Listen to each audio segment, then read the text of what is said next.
ফ্যাসিবাদী ফ্যাসিস্ট অত্যাচারী নির্যাতনকারী হত্যাকারী নিপীড়নকারী শেখ হাসিনা দেশ ছেড়ে তার জনগণকে ছেড়ে পালিয়ে দুর্ভাগ্য আমাদের যে আজকে পার্শ্ববর্তী দেশ ভারত তাকে আশ্রয় দিয়েছে।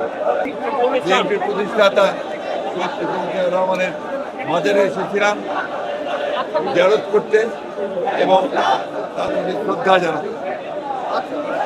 আমরা আজকে এই ব্যক্তিত্ব দেখাই যাচ্ছি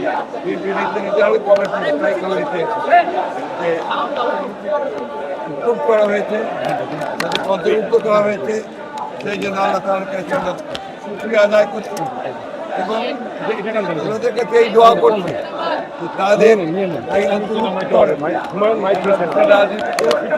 আরো আধুনিক করতে এবং বর্তমান গণতান্ত্রিক আন্দোলনকে আরো সুদৃঢ় করতে অনন্য ভূমিকা রাখবে বলে আমার বিশ্বাস।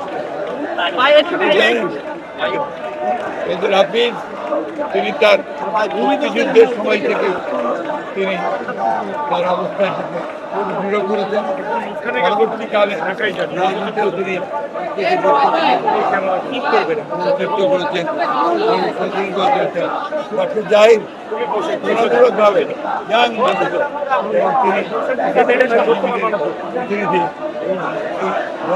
আন্দোলনে সব সবই ভূমিকা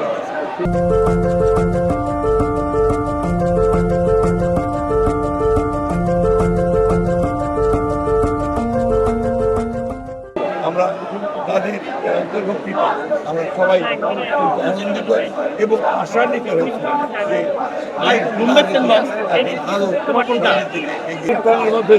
যে বিপ্লবের মধ্যে দিয়ে ফ্যাসিবাদী ফ্যাসিস্ট অত্যাচারী নির্যাতনকারী হত্যাকারী নিপীড়নকারী শেখ হাসিনা দেশ ছেড়ে তার জনগণকে ছেড়ে পালিয়ে দুর্ভাগ্য আমাদের যে আজকে পার্শ্ববর্তী দেশ ভারত তাকে আশ্রয় দিয়েছে।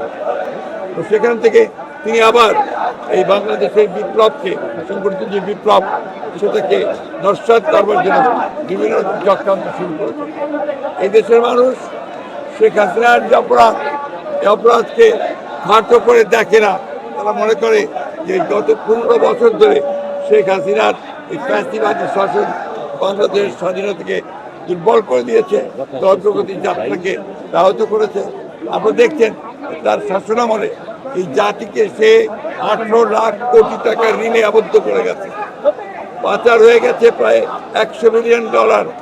সেই জাতিকে দুঃশাসন সমস্ত কিছু ইনস্টিটিউশন প্রতিষ্ঠানগুলোকে ভেঙে দিয়েছে। সেই ব্যক্তিকে আজকে এইভাবে ভারতে আশ্রয় দিয়ে ভারত তার যে কমিটমেন্ট টুয়ার্ডস ডেমোক্রেসি এটা ভারত রক্ষা করেছে বলে মনে হয় না। আমাদের তাই আহ্বান থাকবে ভারতের কাছে যে আপনারা তাকে আইনানুগভাবে আইনের কাছে বাংলাদেশের সরকারের কাছে তুলে দেন এবং দেশের মানুষ যে সিদ্ধান্ত দিয়েছে সেই সিদ্ধান্ত হচ্ছে তার বিচার পান, সেই বিচারের সম্মুখীন তাকে হতে দেন। একই সঙ্গে আরেকটা প্রশ্ন করেছেন, আমরা নির্বাচন নিয়ে আমাদের বক্তব্য আমরা আগেও বলেছি, এখনো বলছি। এই সরকার হচ্ছে একটি গণঅভ্যুত্থানের পরে বিপ্লবের মধ্যে দিয়ে এই ইন্টারিম গভর্নমেন্ট অন্তর্বর্তীকালীন সরকার এসেছে। তাদের প্রধান কাজ হচ্ছে নির্বাচন করে জনগণের হাতে প্রতিনিধিদের হাতে ক্ষমতা তুলে দেওয়া। তবে আমরা মনে করি যে জঞ্জাল আওয়ামী লীগ সরকার সৃষ্টি করে গেছে সেটাকে দূর করতে অবশ্যই কিছু সময়ের দরকার।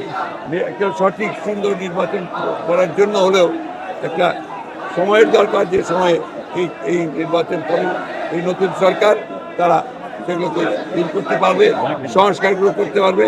সেই সময় অবশ্যই এই দেশের মানুষ তাদেরকে দেবে।